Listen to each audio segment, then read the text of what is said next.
Olá, está começando mais um NBTV Entrevista. Eu sou Aline Romio e a conversa de hoje é com a escritora e atriz Cristiane Sobral. Cristiane, obrigada pela sua presença aqui nos nossos estúdios.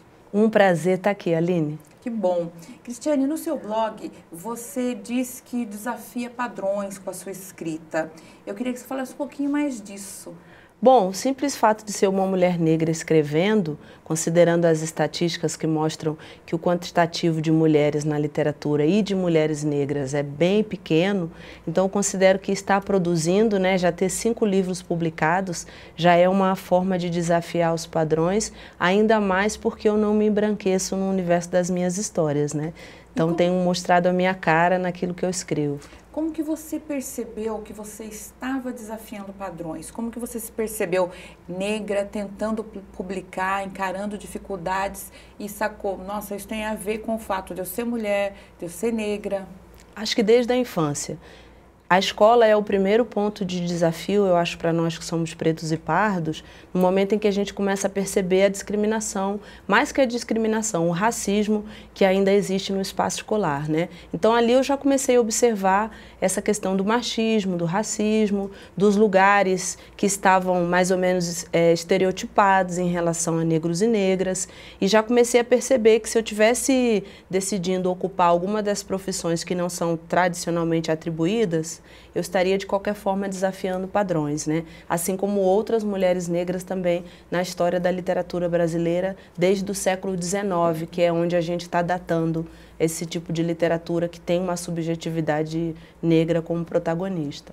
Então a gente pensar que a sua literatura é uma literatura de resistência, você coloca um pouco dessas coisas do cotidiano nos seus textos? Sim, é resistência na medida dessa demarcação, de um espaço e a própria permanência nossa dentro desse campo literário. Nós sabemos que o Brasil ainda tem muito a avançar do ponto de vista da conquista de leitores, e que os best-sellers, na maioria, são livros de autores que não são nacionais. Então, de toda forma, é um ato de resistência, assim, quando a gente fala da presença de mulheres negras. Elas que estão lá na base da pirâmide, sujeitas a todo tipo de exclusão, considerando a literatura como um espaço de poder, um espaço de concentração de renda, um espaço branco, masculino.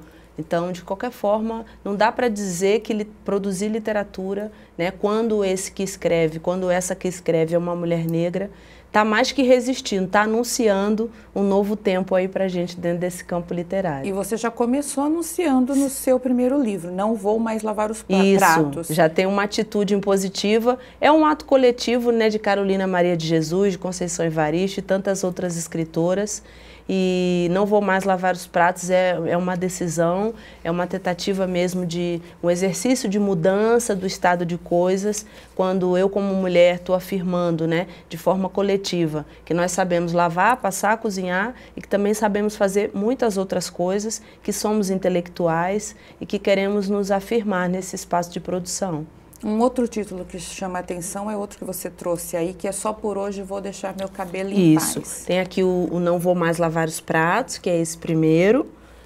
Estou mostrando também hoje o Só por Hoje Vou Deixar o Meu Cabelo em Paz. Brasil, o segundo país no mundo que mais consome cosméticos, Ainda com esse padrão eurocêntrico capilar, onde todo mundo quer fazer alguma coisa para não ter o cabelo crespo. Desmaia cabelo, Desmaia cabelo. A maioria dos produtos que me sugerem nas lojas tem sempre a inscrição diminui o volume, Então eu fico lá procurando um produto que aumente o volume, afinal de contas, E Terra Negra, que é o livro mais recente. Pela editora Malê. O Terra Negra também é de poesias ou não? Terra Negra também é de poesia. É essa aposta fantástica da editora Malê, que é uma editora que está publicando autores pretos e pardos do Brasil e também de fora, considerando ainda essa dificuldade no mercado editorial. Levei 10 anos para conseguir publicar esse texto do Não Vou Mais Lavar os Pratos e recebi resposta de várias editoras, considerando que o material era bom, mas que eu devia retirar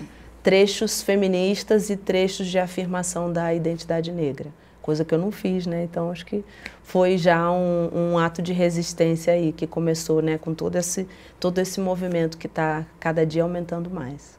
Bom, você já tem uma história aí na poesia, também tem contos e um romance. Tem um romance aí na sua mira? Tem romance chegando, já estou preparando, não tenho data, porque romance é coisa muito séria, assim como todos os outros gêneros na literatura, mas é um trabalho que eu estou produzindo com muito carinho. A gente merece, sim, aprofundar mais essa discussão sobre a nossa subjetividade. E vem coisa boa aí, além do romance, para o ano que vem eu vou lançar também o meu primeiro infantil. Que bacana! Bom, você também atua junto à Fundação Cultural Palmares. Recentemente a gente entrevistou o presidente da Fundação e ele estava falando da necessidade de políticas públicas e também da aferição dos resultados dessas políticas para conseguir efetividade no combate ao preconceito, que a nossa sociedade ainda é muito preconceituosa, né? O que a gente pode fazer efetivamente para combater esse preconceito? Na verdade, eu sou funcionária da Secretaria de Educação, né? Eu tive durante 2 anos na Fundação Palmares, com projetos ligados à cultura negra, e hoje eu estou como coordenadora intermediária de ensino médio. Então, assim, é uma discussão que eu tenho colocado, tenho levado adiante nas escolas. A gente tem uma lei federal, que é a 10.639, ela institui a obrigatoriedade do ensino de história do negro e de história da África nas escolas. Então, de fato, eu acho que a primeira aposta é o investimento na educação, porque nós não nascemos racistas, nós aprendemos isso no nosso seio familiar, nos nossos grupos sociais. Então, tenho certeza que a escola é o local onde a gente tem que estar levando essa discussão, promovendo essa educação, para que a gente possa, de fato, verificar, né, uma mudança no espectro social. É mais que preconceito, né? E o Florestan Fernandes gostava de dizer que o Brasil é o país que tem preconceito de ter preconceito. Então, isso torna ainda mais difícil o fato de que a gente ainda não assume que a gente é um país racista, que é um país machista, que os índices de violência, de feminicídio são altíssimos, né? É o 5º lugar no mundo de feminicídio, considerando aqui as mortes de mulheres no Brasil. Então, são questões que a educação precisa enfrentar frontalmente aí para a gente poder mudar essa realidade. Quando a gente aprende na escola, por exemplo, Brasil, né, a formação do Brasil, aí povos descendentes de escravos, né? Só da gente mudar, por exemplo, a forma que se fala, povos que foram escravizados. Exatamente. Esse tipo de conceito já vai mudando vai mudando porque uma das maiores mazelas da escravidão é o processo de desumanização. Então, não vieram ao Brasil escravos, vieram pessoas em situação de escravidão. É como se cada um de nós aqui hoje fosse sequestrado, né, ocupando as profissões que ocupamos, tendo os trabalhos que temos, e fôssemos levados para algum local onde nós seríamos colocados nessa condição de escravidão. Então, eu estou falando de indivíduos que trouxeram saberes, estou falando de impérios que tinham uma vasta cultura, como é o caso do Egito, do Mali e de outras civilizações, né, que são agrupadas nesse aspecto que se chama o negro, e apagados aí essas informações que são anteriores ao processo da escravidão. Então, eu gosto muito de dizer que nós existimos além da escravidão, né? Nós temos saberes, nós temos cultura, nós temos um patrimônio que é muitas vezes desconhecido da maioria dos brasileiros, que infelizmente ainda enxerga a África como um país, né? Quando na verdade é um continente com tanta diversidade, né?